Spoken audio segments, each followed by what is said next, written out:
So people exist. They're not always alive. So when you're full of life is when you know you're consistently getting better. I was at the gym today with one of our business partners, one of our brokers.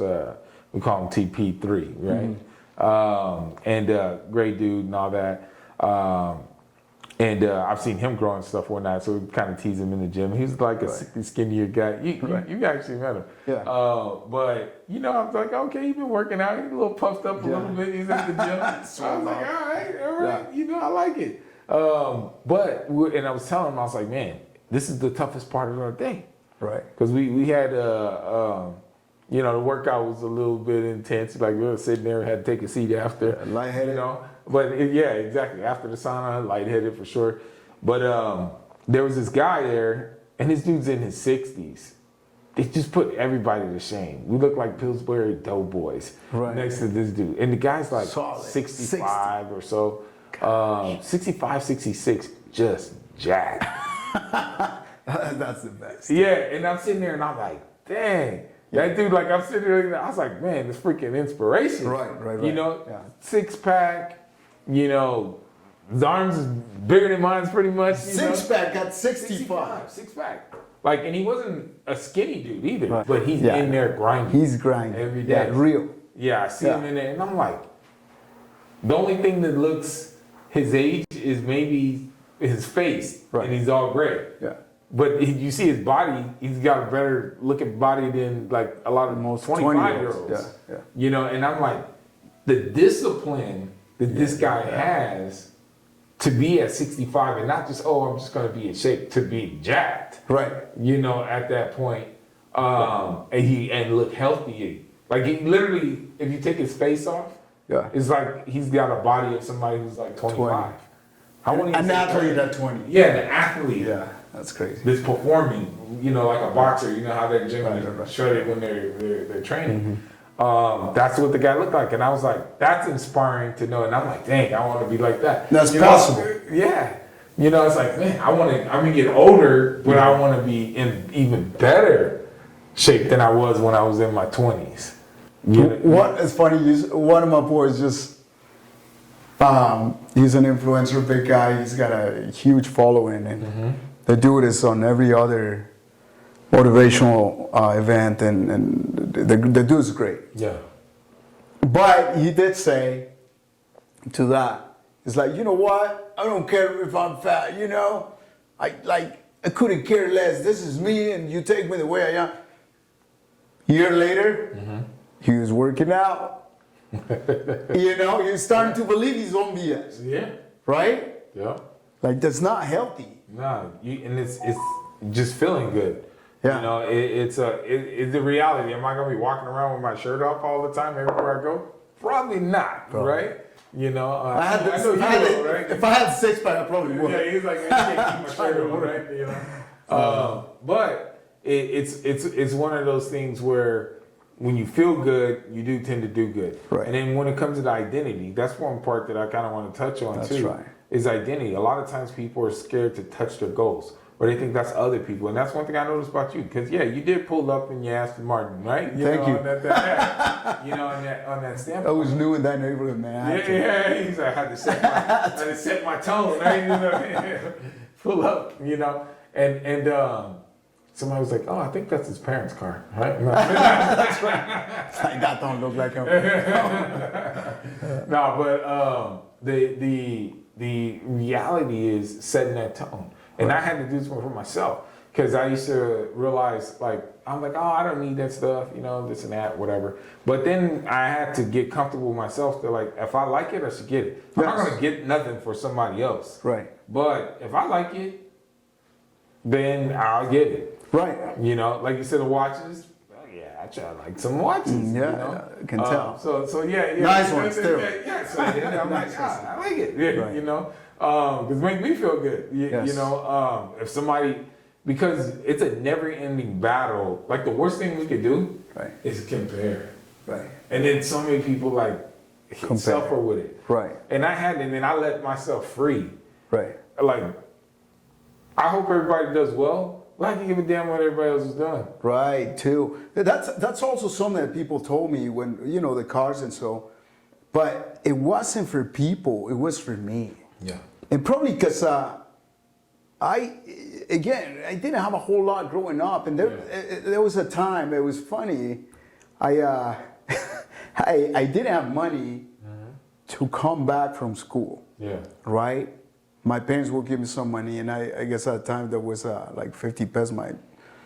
I don't know. My dad gave me 50 pesos, and I was like, okay, yeah, that's not gonna cut it. That's only one way, you know. So he's like, figure it out. Yeah. He didn't say anything, and so it was cool. I'll figure it out. They always do. Yeah. And so I remember I waited for the bus, and then I hopped on the back of the bus and held on to the to the handle for, like, I was kind of falling off because it was packed, right? Whatever. Got to school, whatever. And on the way back, there was a car dealership. And it's so important for you to believe and to touch that dream. Because it was a car dealership and it had a red Audi. A red Audi TT, I remember, convertible. Red Audi TT. And you know what I did? I paid for my ticket back, right? For the bus ticket. But I jumped off. The bus told me, I'm getting off right here. And I went to the dealership and I looked at the car.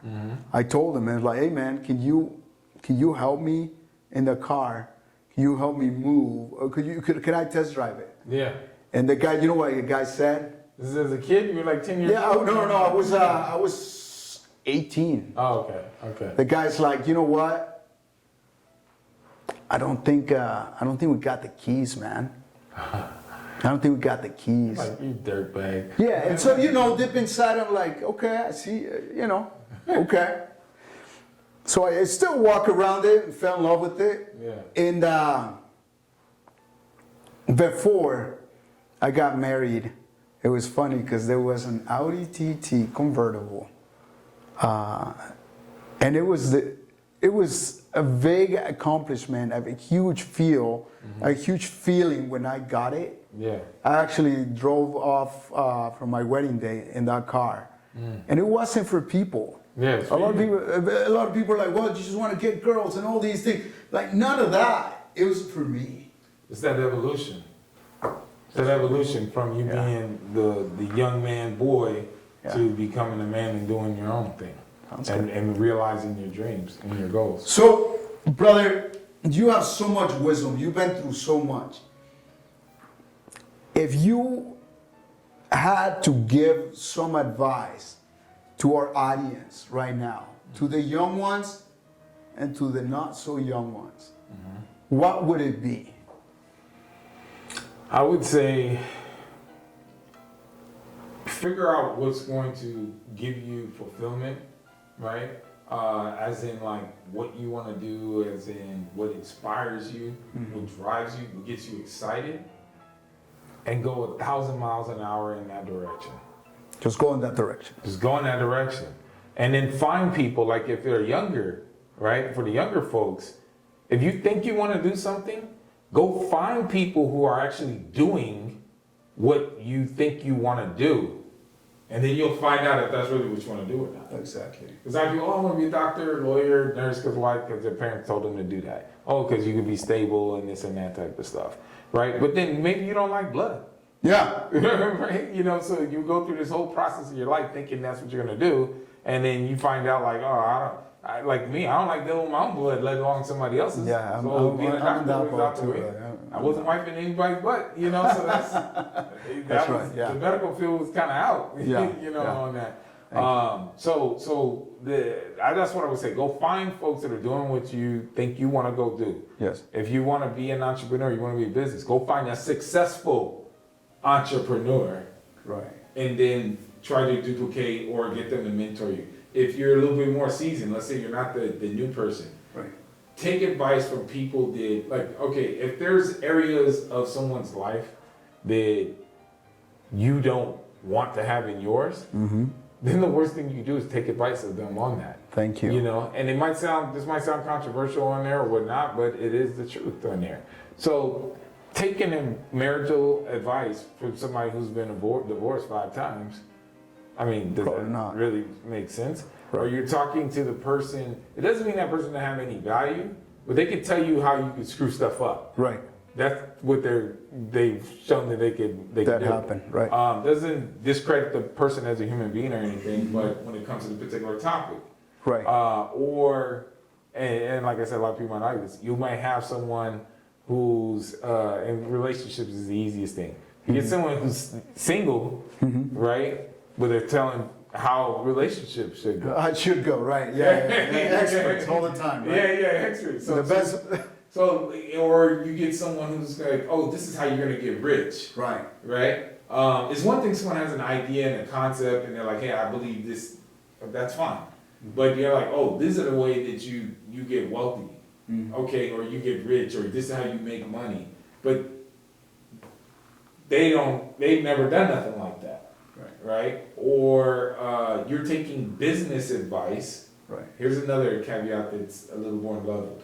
Sometimes you get people take advice from someone who might be a successful employee. Right.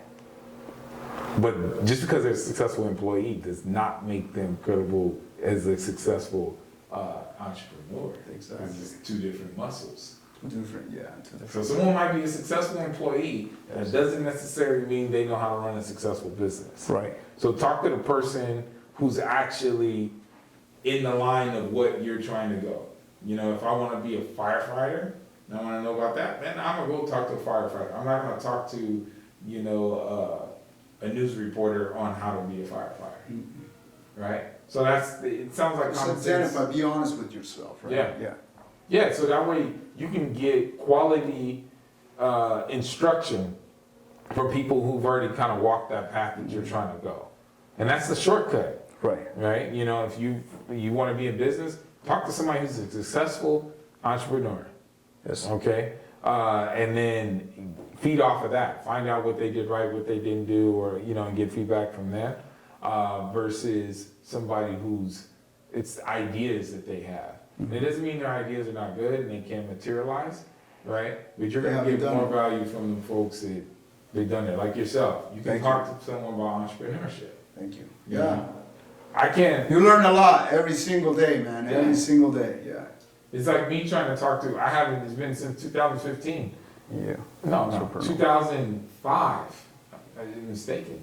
It's been since 2005 since I had like a job where I clocked in.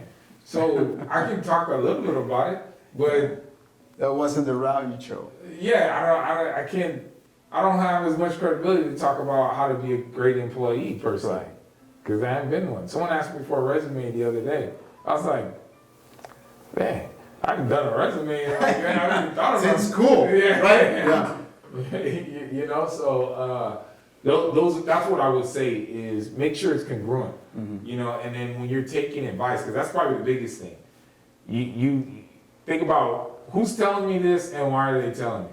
Right. Do they have my interest? Yes. You know, on there. And I actually got that from my mom, right? You know, she's the one that told me that. And that really resonated with me. And, you know, keep the right folks around you. Make sure you don't got people around you that envy, that doing the crab in the bucket. People who genuinely want to see you succeed.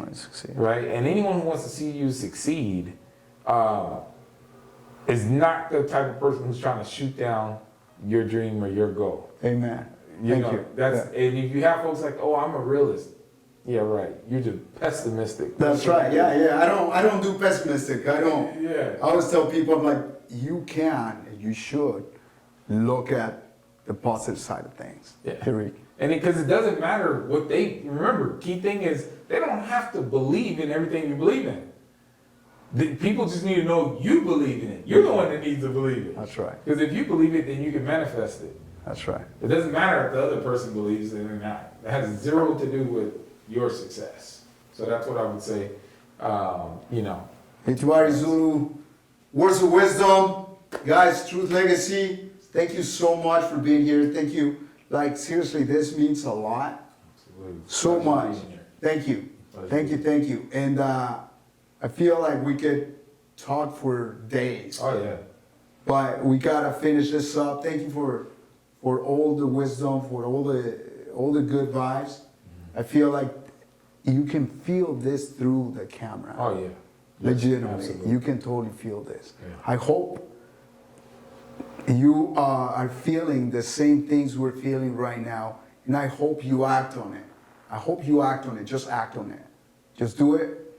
Choose the path and act on it. Okay. Thank you for this episode, and we'll see you next time, man. Thank you, brother. All right. Much love, man. Thank you.